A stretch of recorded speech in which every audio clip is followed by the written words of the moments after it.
সেটা বলতেছে। তার মানে ওনাদের দেখা যাচ্ছে যে তারা আপাতত আমাদের স্টুডেন্টদেরকে ধামাচাপা দেওয়ার জন্য, আমাদেরকে ধামাচাপা দেওয়ার জন্য, আমরা যেন কোনো বড় কিছু না করি সেটা করার জন্য তারা এগুলো বলতেছে যে তারা মেনে নিচ্ছে এরকম। আর আমাদের 6 দফার মধ্যে এমন কোনো মানে গুরুতর কিছু ছিল না। আমরা খুব বেসিক কয়েকটা জিনিস রাখছি যে যারা মারা গেছে তাদের তথ্যটা আমাদেরকে দিতে হবে, অ্যাকচুয়াল তথ্য, কোনো লুকাচুরি থাকবে না বা কিছু থাকবে না। বা হচ্ছে যারা নিহত আহত তাদের এক্সাক্ট আমাদের ইয়াটা দেওয়া লাগবে। তারপরে মাইলস্টোনে যাদের হচ্ছে কালকে যেসব শিক্ষকদেরকে মারা হয়েছে তারা যখন আসল তথ্য বলতে যাচ্ছিল তাদেরকে যে মারা হয়েছে, আবার অনেক স্টুডেন্টদেরকেও মারা হয়েছে, তারা যে বলতেছে যে কতজন মারা গেছে তারা যখন এটা বলতে যায় তখন তাদেরকেও মারা হয়, আর্মিরাই মারে। তো এটাই তারা কেন করে, এইটার জবাবদিহিতে আমরা চাইছি, বা এটার জন্য আমরা হচ্ছে তাদেরকে ক্ষমাও মনে হয় অনেকে চাইতে বলতে এরকম কিছু।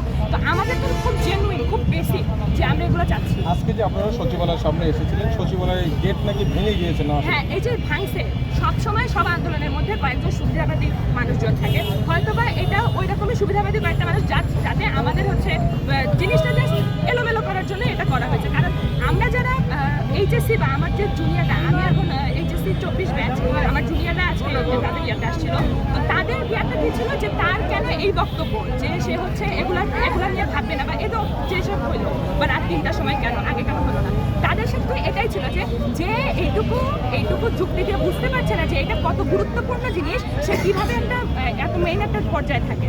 আমাদের শুধু এটুকু দাবি ছিল। আর বাকি যারা এসএসসি ফেল করছে, আমি শুনলাম যে ফেল করছে যারা, তারাও এসে নাকি ইয়া করছে, এটা তো খুবই একটা বাজে জিনিস, এটা তো করাই উচিত। মানে ফেল করলে কি প্রতিবাদ করতে হয়? না, অবশ্যই না। ফেল করলে তুমি ফেল করা খুব কঠিন জিনিস, ফেল করা কঠিন, পাস করা খুব সহজ, এটা আমি মানি। আচ্ছা আপু, আমার একটা কোয়েশ্চন আছে, সেটা হলো আপনারা যখন স্টুডেন্টরা প্রোটেস্ট করবে in front of the secretary, so এইটাকে ফয়েল করা হয়েছে পুরো ব্যাপারটাকে, the system was totally change.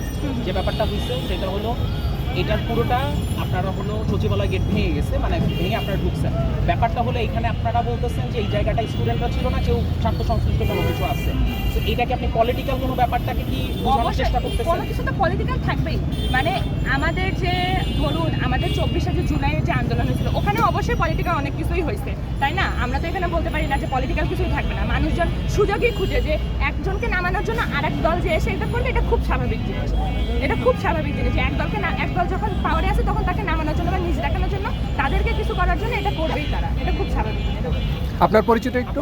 আমি হচ্ছে সৈয়দ আয়েশা হোসেন বর্ণ, আমি হচ্ছে বিএ শাহিন কলেজ ঢাকার স্টুডেন্ট, এইচএসসি ব্যাচ 2024।